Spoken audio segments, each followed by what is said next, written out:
Hello and welcome again to Fiji and Diaspora News and Current Affairs. And I'm glad to have Shalini back from Fiji. Thank you. And I take it, Shalini, you didn't go to Fiji on a holiday, but because of a tragic family incident.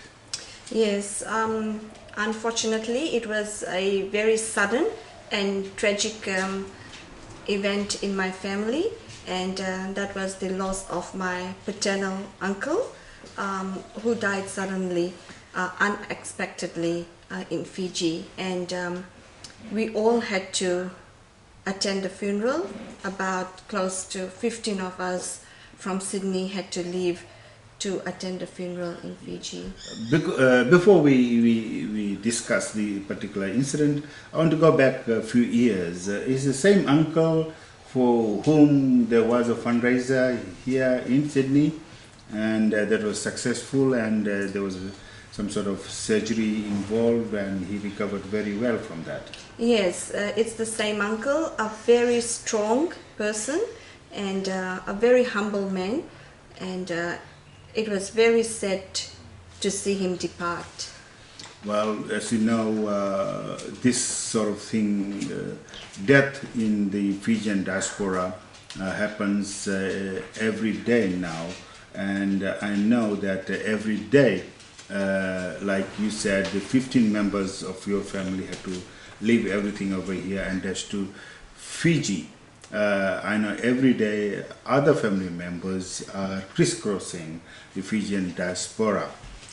We'll discuss a bit more about the issues. Now we come back to your situation. What happened? You are a school teacher. Yes. You and your family, your husband is a business person, and you had to drop everything. I want to indulge in a bit about that. And other members, the 15-member team, they all are engaged in employment or somehow. They had to drop everything. How did you manage? I would say that I'm very blessed that I have a very good head teacher and a very good principal who could empathize with the situation, and they did all they could to support me to make me be able to attend the funeral. And it was a very difficult time, because one part of myself was grieving about the death, and the other part was trying to make arrangements for the travel. And everything came into place eventually, but the couple of days was quite hectic for me to arrange for the tickets to travel. And my husband, as I said, is a businessman. He had to cancel a couple of his appointments and his jobs, and we had to take leave letter for my daughter as well from school to allow her to travel for this incident that happened. And once again, I would say I'm really thankful, and my sincere appreciation goes to all my colleagues here in Sydney, who supported me right throughout the time I was preparing to travel in all ways. It does become very difficult from time to time when people have to leave everything suddenly and to travel and be there to be part of the grieving family and to support the family back in Fiji. And I guess the only time probably you can grieve is on the aeroplane, because before you depart, you're frantic, doing everything, preparing, and then you have some time, about 4 hours, because I did that when my sister-in-law died about 2 years ago. I was living in Fiji then, and I had to make preparations just like you did, leave and tickets and everything, and you know that as soon as you reach the destination, once again you are frantic doing things. So the grieving doesn't take place. The only time you are grieving probably is when you are in the plane and other people are going on a holiday, they're having fun, but you are sitting there quietly and your heart is probably bleeding. Yes, that is absolutely true, very true. When we get the news, we do grieve for maybe a couple of hours, and then thereafter it's all just so frantic, as you said, like arranging for things, running here and there, making phone calls, and yes, it does become very hectic during that period. And the only time we can grieve is when we are actually there, and that too, by the time we reach Fiji, we lose all our strength in the travel, in the preparation and everything.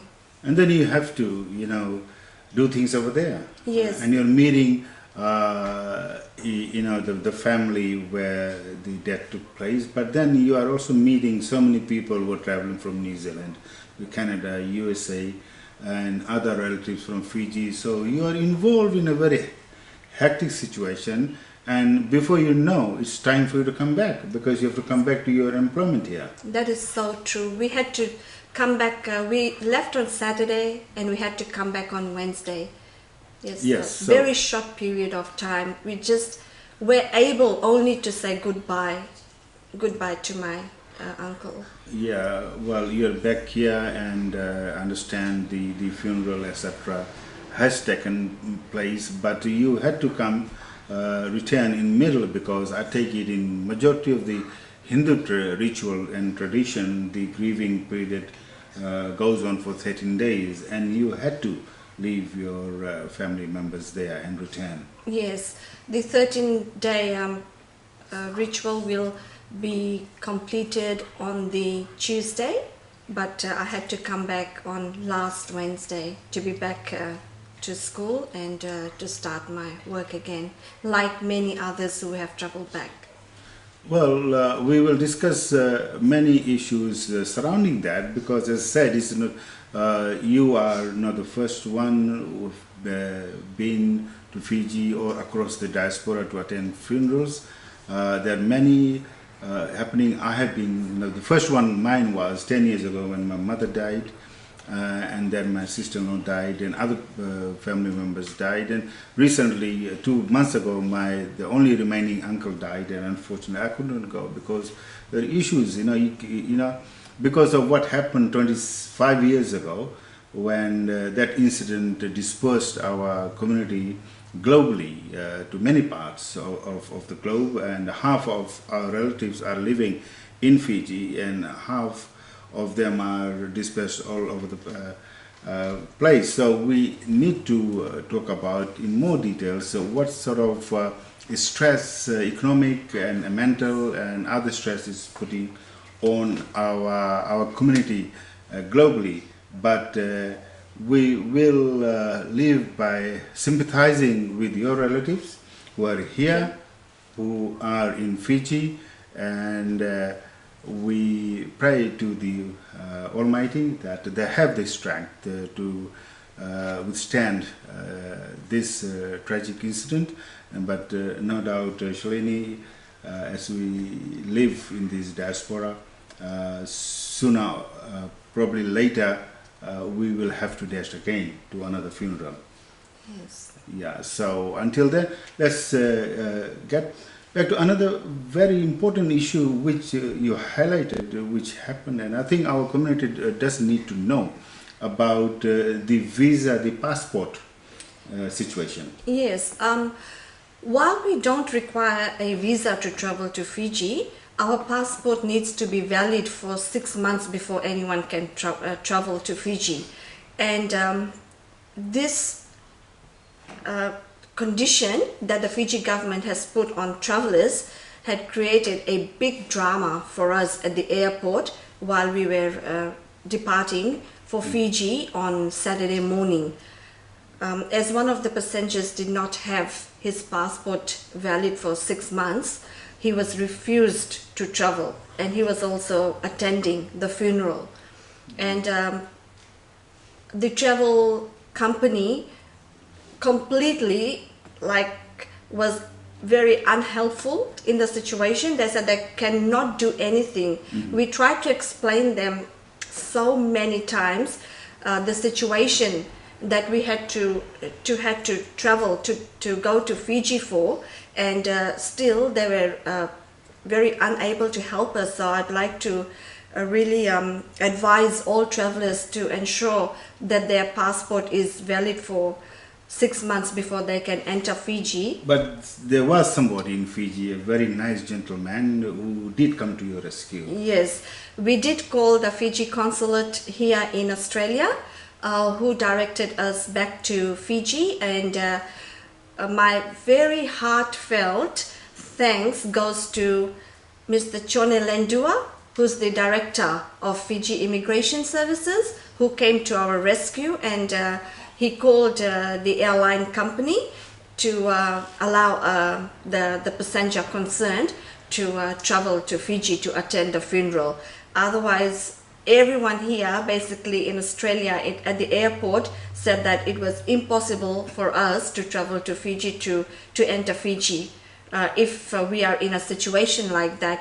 And they also said that there were 4 people who were refused travel to Fiji, but because our circumstances were quite different to theirs, then they were able to allow us. And once again, Mr. Chone Lendua of Fiji, the Director of Immigration Services, we would like to really thank you for coming to our rescue on that day. If it hadn't been for you, one of us wouldn't have been able to reach Fiji on time for the funeral.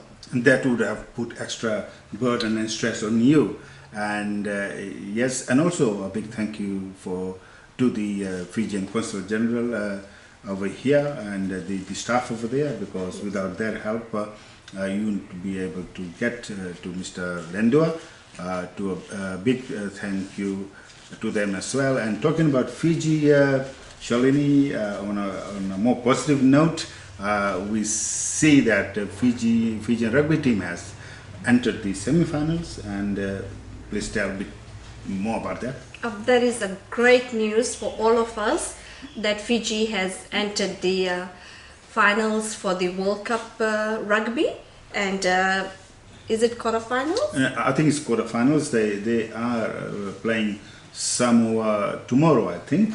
Yes. And all our wishes is with the Fiji team, and we hope that you are going to win. Yes, and because of the time factor, the game takes place early morning over here, and there will be a lot of Fijians in Sydney and around the Diaspora, and also in Fiji, who will be watching that battle between Fiji and our neighbors Samoa, and we know where our heart is, and we will update our viewers about what happens.